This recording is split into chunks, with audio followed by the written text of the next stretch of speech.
All right, what's going on, you guys? So today's video, I want to take some time to kind of just break down where we're at, what we're doing, and all that stuff. I like to do these videos every once in a while just to kind of, keep everybody up to date on what direction we're heading and what to expect soon. So probably by the time I post this video, this would have been yesterday. I posted the video on the repair on the Viper.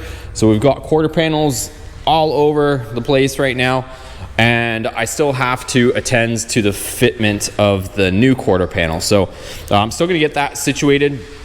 Some guys were asking about, putting the bolts in, and it sits a little bit better, but I still wanna take off this back panel. So this back panel here, so I can see inside and see what's going on. I'm gonna do that today. I didn't get a chance to do it because still with the new, setup and everything like that, like I am just like drowning in like setup stuff as far as everything you can possibly imagine, just stuff moving and all that stuff, like utilities and all that stuff. It's just been hectic, so I'm trying to still manage that and still get videos out for you guys. But most of that stuff, I'm happy to say, is pretty much behind us, but still a little bit of stuff, of course, to attend to.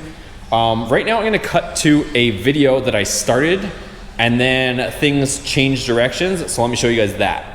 Alright, what's up guys? Today's video, we are working on the axle for our Ram 1500, and I was just messing around with these brackets. So these are, I don't even know if I can say the name at this point because apparently this person owes people money.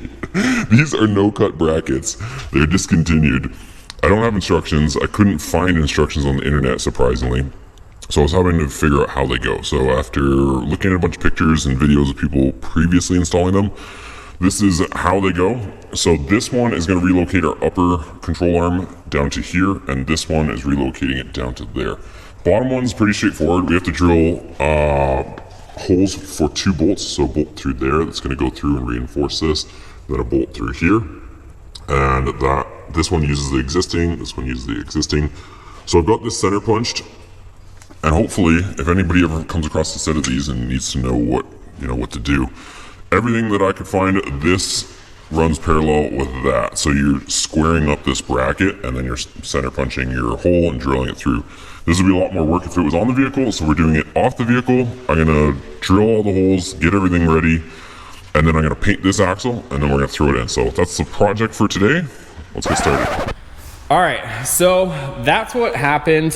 What ended up, I guess, just to summarize, here is the axle. This is the built one. It's got 355 gears, brand new axles. Our boy Jason built this for us, and he sold it to me so that I could put it in the EcoDiesel when we were in dire need. So shout out to Jason. I'll link him above here. You can check him out. Solid dude. He's hooked us up. He ended up rebuilding the axle for our EcoDiesel. He gave us this for a smoking deal. But this has 355 gears, a Detroit True Track, crushed sleeve eliminator. Like, this is going to be a good setup for a blue truck going to the track.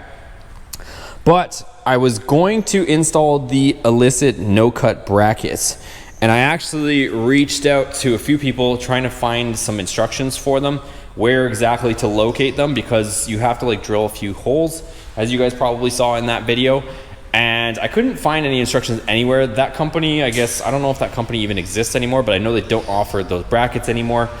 And I couldn't find any instructions. So I reached out to Matt from Mo's Performance, asked him if he used to carry them. So I asked him if he happened to have a set of instructions so I could figure out how to install these things. And he said he didn't, kind of gave me a bit of a backstory on the situation. But he actually said he would be interested in us showing how to install the Inez cut kit, which apparently he told me that everybody's running, all their fastest trucks are running that cut kit. No issues with vibration or stability and all that stuff. So I was glad to hear that. So I actually have one of those kits on the way from Mo's Performance. So huge shout out to Mo's Performance and Matt over there. It's in the mail right now, so I should have it in the next few days. And then I'll get to install that so we can finally put this axle in the truck.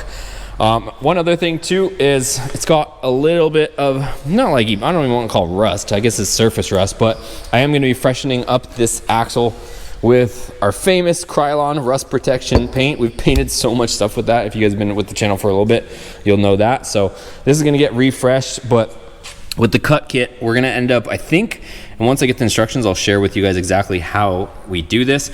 But one of the big issues is if you lower these trucks, this ends up hitting your upper bump stop cup. So with the cut kit, from what I understand, most of this upper bracket ends up getting removed so that we don't have those clearance issues. So I'm excited to get that on there as well. As far as fenders go, like I said, I'm gonna be repairing this. I didn't get a chance to do it today because my day got cut a little bit short just with other stuff I had to do. So this, I'm gonna be showing you guys the repair, where I'm gonna lay some fiberglass on the inside. I'm gonna end up taking out this cracked portion and rebonding everything. So I'm gonna be redoing this all with fiberglass resin and fiber hair. So there's like a Bondo type material that has fiberglass in it, and it'll make this stronger than it ever was. So this one will be going back on, and like I said, I'll get to the bottom of why that one's fitting a little bit funny. And this one I'll probably keep as a spare, maybe in my spare time, I should say. I might end up actually, well, I am gonna end up fixing this one. Whether I'll resell it and try to recoup some money, I'm not sure. But before I move on from this, if anybody is interested, I have a set of illicit no-cut brackets for sale now. So with the Inez ones coming, I have a set of the illicit no-cut brackets. So only thing is it's missing a couple bolts, or I should say a few bolts, but nothing you can't pick up at your local hardware store. But the main important part is the actual brackets themselves. So I have that set available. If anybody's interested, you guys know how to get a hold of me. The other thing too is, I think I showed you guys, but if you guys didn't see that, I have both wiring harnesses for the doors and the modules and the window switches. So our boy Asher hooked us up. I'll link him here, so shout out to him. He just straight up gave me this stuff, so huge thanks to him. He had the stuff kicking around, but it's the wiring harnesses, the modules, and the window switches for our single cab project to convert it to power. Only thing I'm going to be missing is the door panels and the window motors, but we can get that stuff. You also probably see these, the push to start buttons. So at some point we'll end up installing them on our single cabs, since it's just got the key, but that's a whole other project.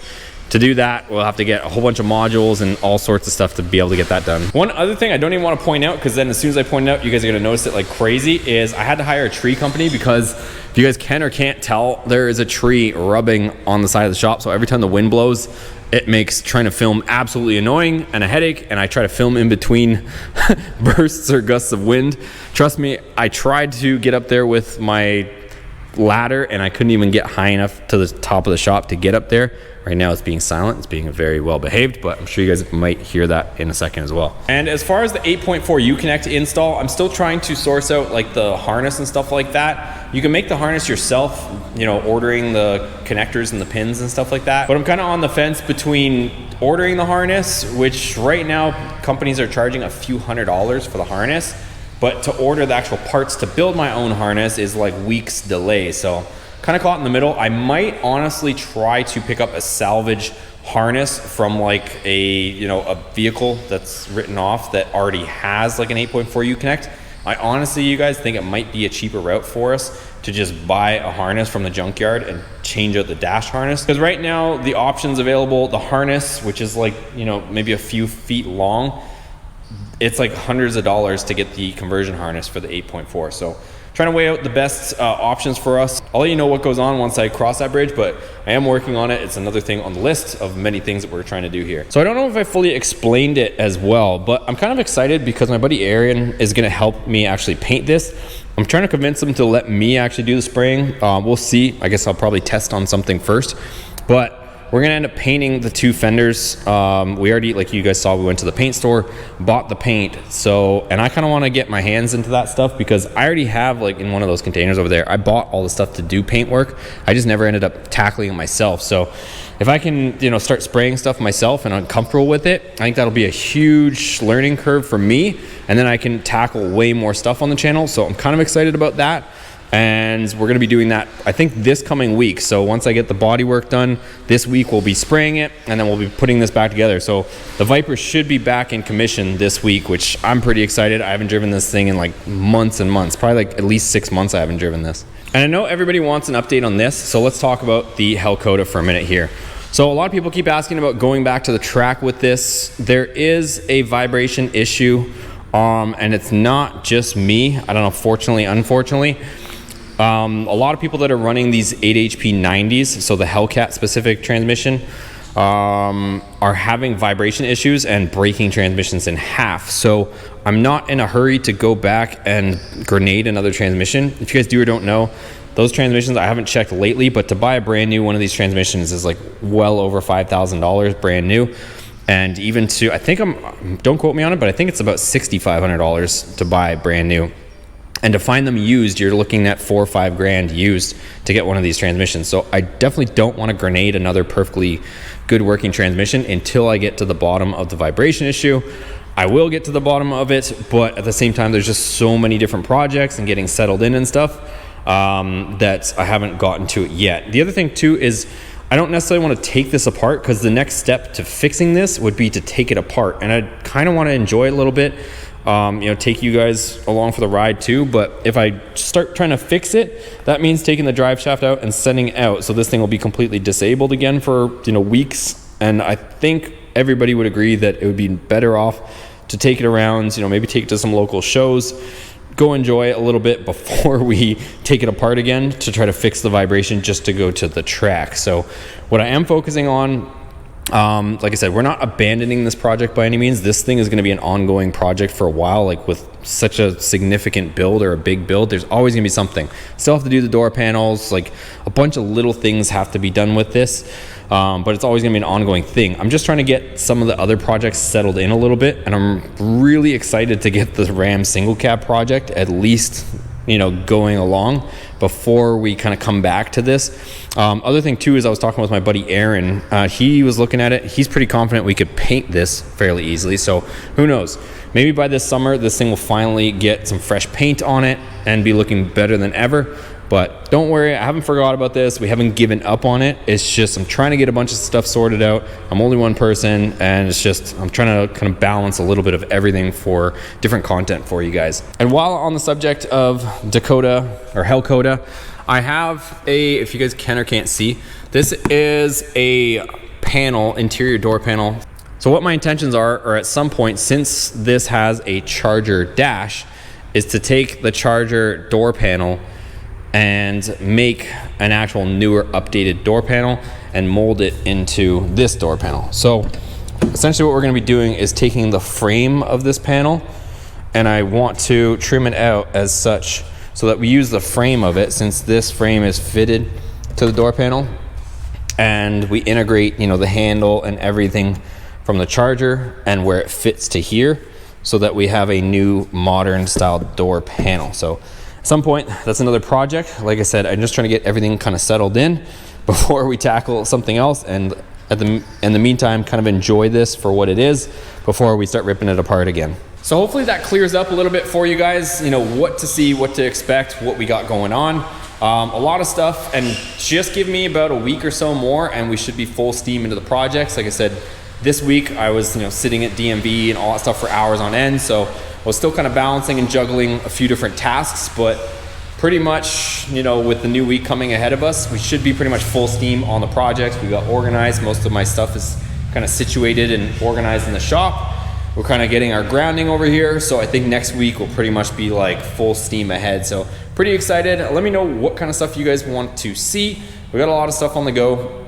As far as the blue truck, the single cab project, we're going to be getting the rear axle sorted out, so that built axle will go in. I'm going to be working on getting a drag pack, a built drive shaft, and shocks, and then that should be able to put us back at the track. I know the air is not going to be the greatest quality as far as trying to set records or anything. Not that I'm trying to set records with just some bolt-ons, but as far as setting a really good time at the track is not the greatest of conditions getting into the spring, summer pretty much. But either way, we'll get back at the track, get some fun stuff, and then, like I said, just a bunch of different projects. So lots of stuff to look forward to and get excited about, but comment down below what you specifically want to see or are excited to see. Give it a thumbs up if you haven't already. Subscribe, because we got a bunch of crazy stuff on the go, and why wouldn't you if you guys haven't already? And we'll see you guys on the next video.